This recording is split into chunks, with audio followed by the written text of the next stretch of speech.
Yeah, I think there's a couple of factors that we can key on that lead to the downfall of the 2014 season. One was a lack of production of goals. We had some players back that we expected to kind of step up after a good season, and that consistency is tough to maintain. We didn't lose that much ground in giving up goals, but we lost ground in actually creating chances and finishing our opportunities.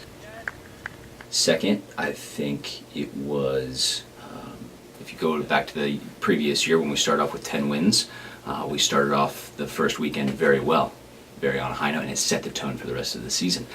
We started off really on a low note, and it set us back a little bit. It sets the frustration in early.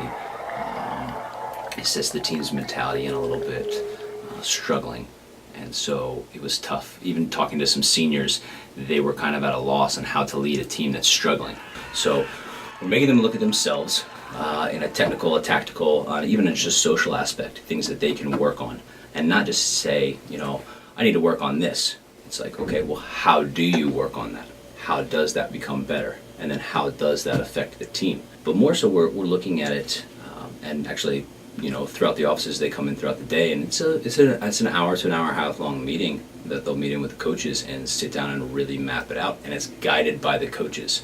So if we don't think an idea is exactly, on par for what we're looking for, we kind of probe them. We want them to find the answers. We're not going to give them the answers, but we're going to lead them by our questioning to the right path. So the guys have been really responsive to it. All right, do yourself a push-up. Relax your arms a little bit. Now get up! Looking at everything we've been through, you really have to go back to the basics. And what we did is went back to the basics this year. And we typed out, not that we've never had this, but we've actually put it on paper, what our training cycles are so the players can see it. So there's no mistaking what segment we're in, what our goals for that segment are, and how we're trying to develop it. We've never really done that. And it's not the fact that we didn't have good leadership. I don't believe that Coach Kettering, Coach Ferguson, Coach Ashley, and myself are bad leaders. I think that the followership and the buy-in. Well, how do you create that? Well, you got to give them a vision of where they're going and get them to follow what that vision is. And that's why we've tried this year very hard to give them that vision. This is what we can be. I use my analogy that I've said many times. Gardner-Webb is very much like a beach comber.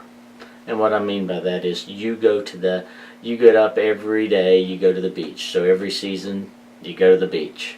You get out you put your surfboard on your woody, you go out to the beach, you paddle out.